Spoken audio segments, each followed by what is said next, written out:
Hello everyone, welcome to humanities with Anushya. And आज के session में है टॉपर्स इंटरव्यू। एंड हमारे पास तीन टॉपर्स हैं जिनके अलग अलग सब्जेक्ट्स में 100 आउट ऑफ 100 आए हैं, परफेक्ट स्कोर आया है।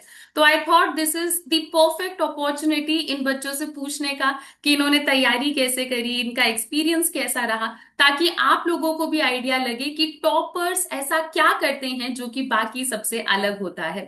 तो स्टार्ट करने से पहले आई थिंक हम एक क्विक इंट्रोडक्शन से स्टार्ट कर सकते हैं, है ना? तो किससे स्टार्ट करें? भव्या, आप एक इंट्रोडक्शन दे दो, नाम, स्कूल एंड सब्जेक्ट जिसमें आपने फुल मार्क्स स्कोर करा है, वो सब बता दो, फिर हम आगे बढ़ते हैं। Yes ma'am. मैम, मैं कोटा से हूँ, कोटा राजस्थान। और मैंने पॉलिटिकल साइंस में फुल स्कोर करा है और ज्योग्राफी में फुल स्कोर करा है। मेरा स्कूल है मोदी पब्लिक स्कूल कोटा। और yes ma'am. Okay, very good Bhavya. Sandishta, एक Yes, इंट्रोडक्शन दे ma'am. दो।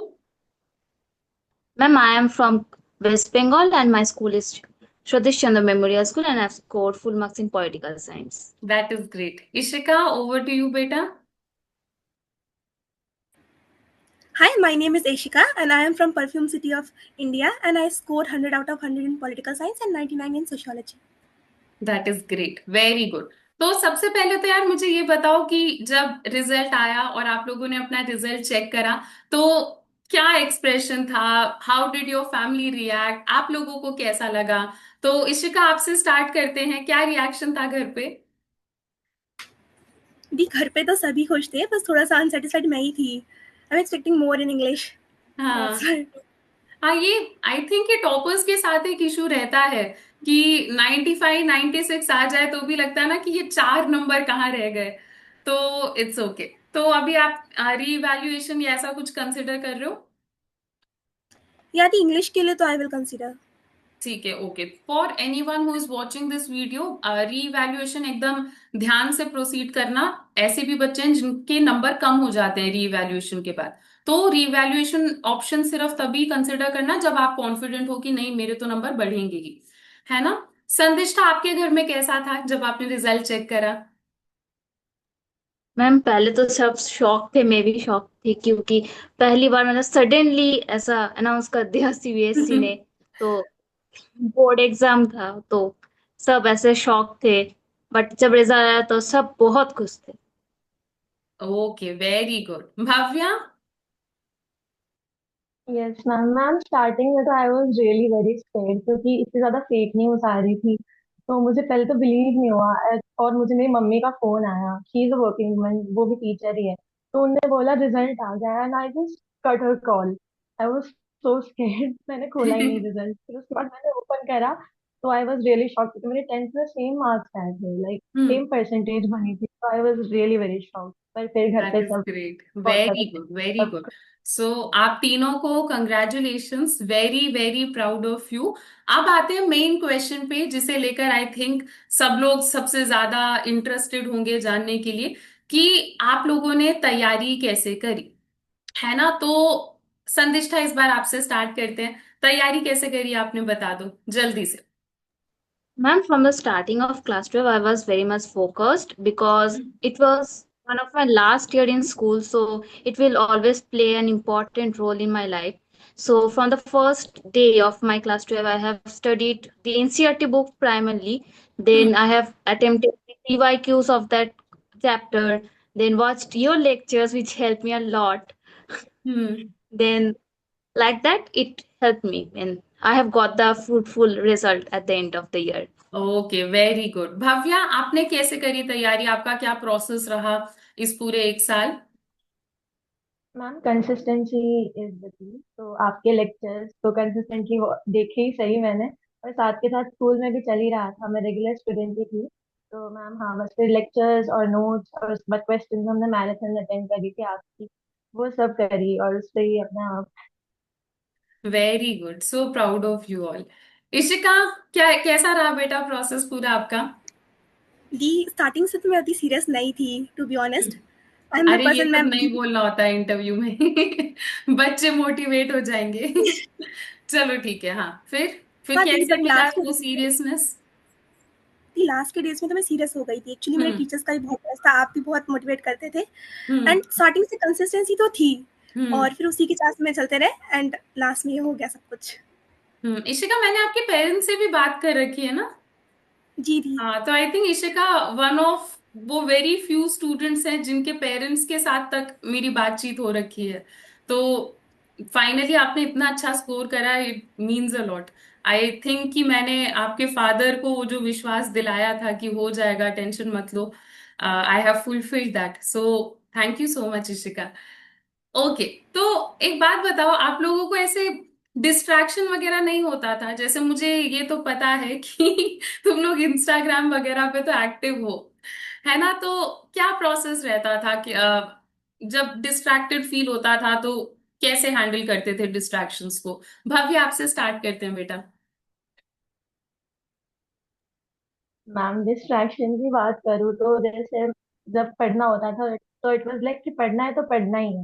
हम्म बाकी ऐसे मैं आके रील स्क्रॉल तो मैंने भी करी है बहुत बार, पर back of the mind it was like कि पढ़ना है तो पढ़ना ही है। एग्जाम आ चुके हैं तो मैंने कभी डीएक्टिवेट तो नहीं करी आईडी के एग्जाम टाइम पे हम्म डीएक्टिवेट करी। ये बहुत तो बढ़िया बस फिर एडवाइस दी है भव्य आपने। मैं हमेशा बच्चों से कहती हूँ कि डीएक्टिवेट करने से बेटर सॉल्यूशन है कि तुम मॉडरेशन में यूज करो। अपने आप को बोलो कि भाई 1 घंटा या मैक्सिमम 2 घंटा चलाकर मैं पढ़ने बैठ ही जाऊंगी। तो अगर आप लिमिटेड तरीके से यूज करते हो तो I think it is manageable. Sandishta, आपको होता था distraction? Not ma'am, necessarily Instagram, मतलब टीवी या कुछ भी ऐसा डिस्ट्रैक्शन? यस मैम, मीन्स मतलब आपके क्लासेस तो मतलब यूट्यूब में ही थोड़ा सा, हाँ जी, मतलब इट वाज यूट्यूब पर देयर, होती है। सो and after the classes got over, so I used to scroll the YouTube shorts. But I हाँ। used to, this back of my mind, I used to think that please watch this video for 1 hour, but not hmm extend and revise the chapters or the concept which you have taught. Okay. Ishika, क्या करते थे बेटा distraction से बचने के लिए? दी मैंने तो इंस्टाग्राम अकाउंट जो था उसको डीएक्टिवेट कर दिया था अरे बहुत ही और बढ़िया। मुझे हाँ। पता था कि मैं नहीं रेजिस्ट कर पाऊंगी, हटा दो। Okay, that is great. Okay, चलो, तो आप लोग दिन में कितने घंटे पढ़ते थे? जैसे ज्यादातर बच्चे ये पूछते हैं कि दीदी टॉपर बनने के लिए दिन में 10 घंटे पढ़ने होंगे क्या, इतने घंटे पढ़ने होंगे क्या? तो वैसे मैं तो पर्सनली नहीं मानती कि हाँ दिन में 10 घंटे पढ़ने होंगे, है ना? मे बी अगर आप बस 1 महीने पहले पढ़ना स्टार्ट कर रहे हो या ऐसा कुछ कर रहे हो तो आई थिंक तब ऐसे में लगता होगा कि यार पूरे पूरे दिन सिर्फ पढ़ना है। पर that being said, her student का जर्नी डिफरेंट होता है, तो मैं आपसे जानना चाहती हूँ कि आप लोग कितने घंटे पढ़ते थे? इशिका, आपसे स्टार्ट करें। दी घंटे आई नेवर काउंटेड कि कितने आवर्स हुए, बट मतलब आपके अंदाजे से। दी 5 to 6 आवर्स हो जाते थे अगर स्कूल नहीं हम्म होता था। जिस दिन स्कूल होता था तो उस दिन स्कूल का होमवर्क। और दी हाँ। मैं एक चीज रोज करती थी जैसे रेगुलर, कि मैं आंसर राइटिंग करती थी। डेली मुझे हम्म एक आंसर लिखना होता था और दी कि हम्म 11 से चल रहा है। तो हम्म ये करते करते बोर्ड्स तक ऐसा हो गया था कि मुझे बिल्कुल भी आंसर राइटिंग में दिक्कत नहीं होती थी। हम्म अगर बोर्ड में आंसर आता था मुझे सोचना भी नहीं पड़ता था, मैं लिख लेती थी। तो आई थिंक हाँ, ये चीज है जो डिफरेंस लेकर आई है। बिल्कुल, आंसर राइटिंग प्रैक्टिस करना बहुत जरूरी है बच्चों। तो सिर्फ पढ़ाई करते रहोगे उसका कोई फायदा नहीं है, क्योंकि at the end of the day exam में तो हमें लिख कर ही आना है। तो उसकी प्रैक्टिस पहले से होना बहुत ज्यादा जरूरी है। जैसे इशिका कह रही है कि मुझे सोचना नहीं पड़ता था, एग्जाम टाइम में अगर हम सोच सोच के लिखेंगे तो हमारे 3 घंटे बहुत जल्दी निकल जाएंगे, है ना? तो भव्या, कितने घंटे हो जाता था बेटा? मैम मैंने भी काउंट तो नहीं करा, पर इट वाज लाइक कि जब तक मेरा मन कर रहा है तब तक मैं पढ़ रही हूँ। और दैट जब इज। मेरा डिस्ट्रैक्ट हो जाता था तो मुझसे पढ़ाई नहीं होती थी फिर। हम्म और स्ट्रैटेजी एक जैसे उन्होंने बताई कि आंसर राइटिंग बहुत इंपॉर्टेंट है। मैम टेंथ से हमें यही सिखाया था स्कूल में भी कि आंसर को प्रेजेंट करना इज वेरी इंपॉर्टेंट, हम्म ताकि एग्जामिनर को समझ आए कि हमारा मेन मोटिव क्या है, हमारे पॉइंट्स क्या क्या है। तो मैंने पॉइंट्स में ही प्रैक्टिस करी है सब में। तो that really work for me. Okay, Sandishta बेटा, same question. Ma'am, it depend upon my mood because there was जी। no certain average, but average time span I would like to say that it was 4 to 5 hours. Hmm And my father had told me to practice the writing skills, especially in history and political science, because these are more theoretical subjects. So we have to think and write. It's not something like science or mathematics that we have to apply formulas and we will get the answer. So बिल्कुल. helped me a lot because I could, when I was writing the exam in the exam hall, means the final exam, so it speeded up my writing speed. Okay, that is great. और बच्चों, आप लोग notes बनाते थे? अगर बनाते थे तो आपके इस पूरे जर्नी में नोट्स का क्या इंपॉर्टेंस रहा? संदिष्टा, आपसे स्टार्ट करते हैं. आपने नोट्स बनाए? Yes, ma'am, from the starting. Very good. कोई ऐसा टिप And नोट्स बनाने का जो आप देना चाहोगे अपने जूनियर्स को? like I would say that highlight the important points, especially the years, like the treaty, then various subjects, like in geography, the various areas which the crops were grown, and like that, because these are the certain things we have to memorize. We cannot write and extend up like a story. So hmm. it will help by writing notes and practicing and revising. Okay. Bhavya, आपने notes बनाए बेटा? Yes ma'am, notes बनाए, और मैंने ऐसे बनाए थे कि पॉइंट्स में नोट्स बनाए थे, जो फैक्चुअल हाँ. इंफॉर्मेशन है, जो इम्पोर्टेंट है, वह जस्ट वही लिख रही थी।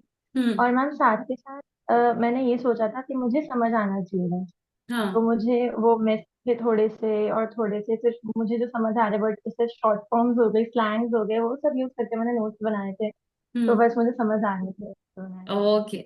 इशिका, आपकी नोट्स की स्ट्रैटेजी क्या थी?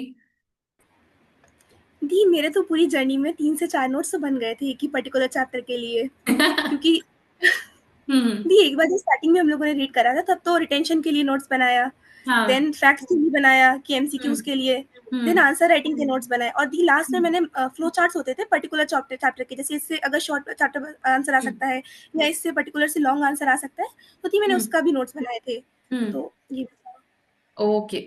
तो इशिका, आपसे ये नेक्स्ट क्वेश्चन भी स्टार्ट करते हैं. तो आप लोग रिवीजन को कितना ज्यादा इंपॉर्टेंस देते थे, और आपको क्या लगता है कि रिवीजन को कितना इंपॉर्टेंस देना चाहिए?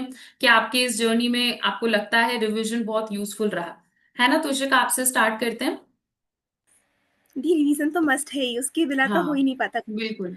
क्योंकि मैंने तो नोट्स बनाते टाइम भी काफ़ी बार मैंने तो 3-4 नोट्स बना लिए थे, तो उससे भी रिवीजन हम्म. हो गया था। देन हम्म. एनसीईआरटी के साइड में उसकी भी रीडिंग हो गई थी, 7 टू हम्म. 6 रीडिंग्स, तो हम्म. वो भी था। देन क्लास में भी थी, मेरे स्कूल में टीचर्स बहुत अच्छे थे, तो उधर से हम्म. भी हो जाता था। आपके लेक्चर देख के क्लास में रिवीजन हो जाता था। हम्म. तो सब कुछ चीज़ें चल रही थी, तो उससे रिवीजन होता रहता था बार-बार। ओके. भव्या, आप क्या कहोगे बेटा?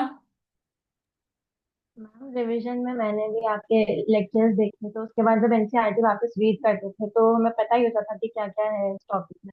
और एनसीईआरटी पढ़ने के बाद खुद के नोट्स बनाते टाइम भी एक और रिवीजन हो जैसे जाता था। इशिका हमें और बता रही है कि ऑलमोस्ट 6 टाइम्स तो इशिका ने करा होगा एनसीईआरटी रीड. सो क्या आपके साथ भी ये केस था कि आपने मल्टीपल टाइम्स एनसीईआरटी पढ़ रखा था?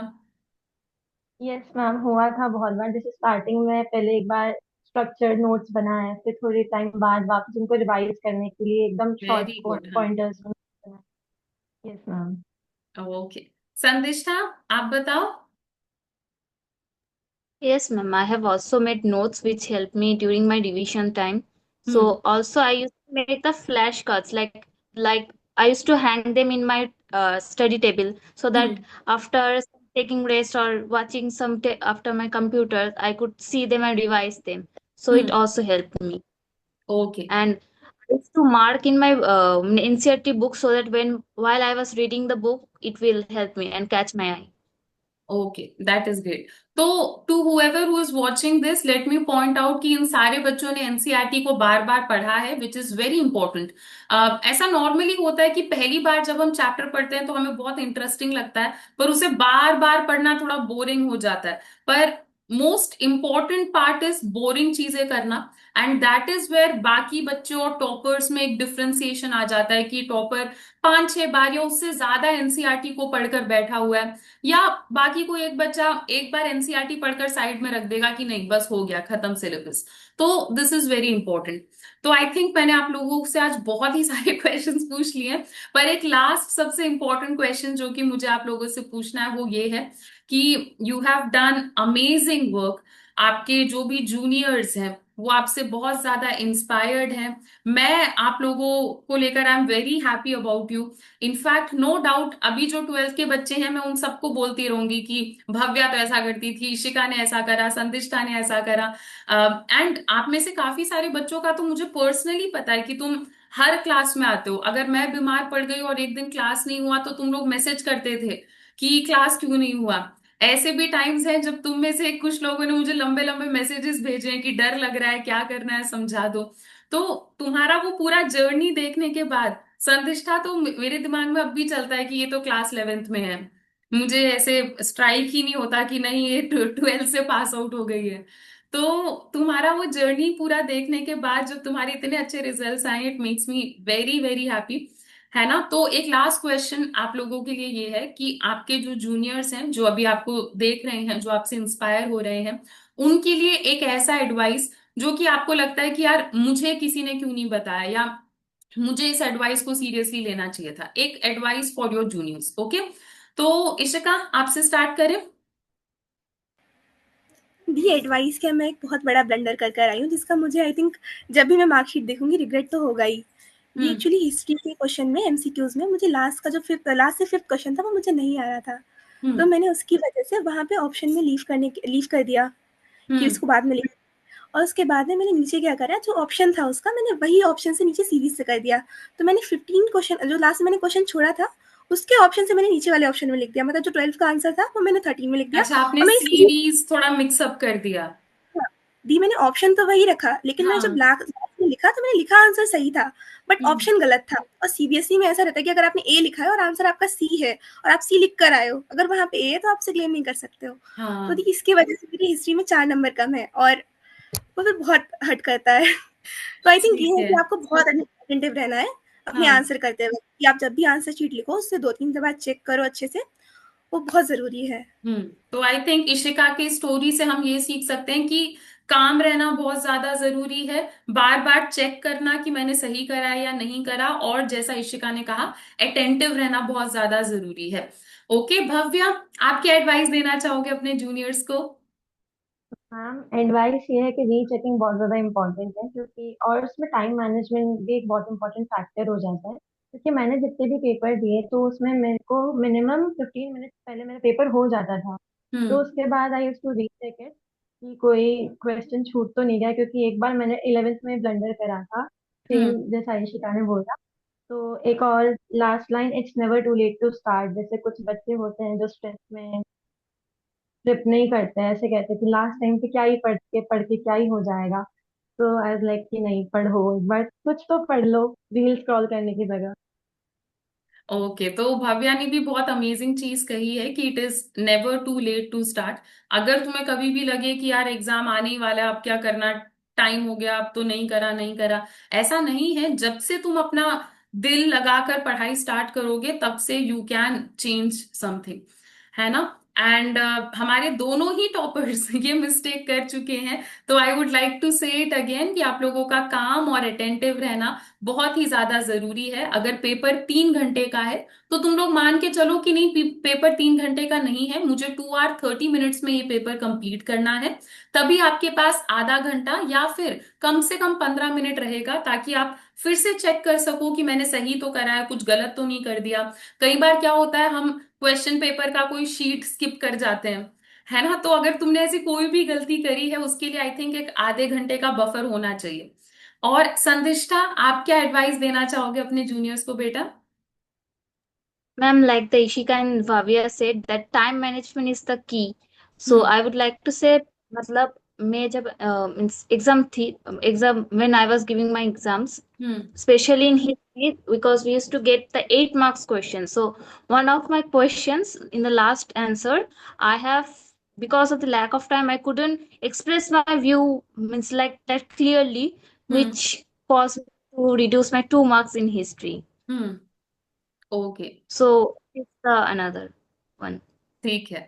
तो संदिष्टा ने भी आप लोगों से यही कहा है कि हमें क्या करना है, टाइम मैनेजमेंट बहुत अच्छे से करना है। तो I think with that toppers हम लोग आज के अपने इस इंटरव्यू को रैप अप कर सकते हैं। Again so proud of you, so happy for you.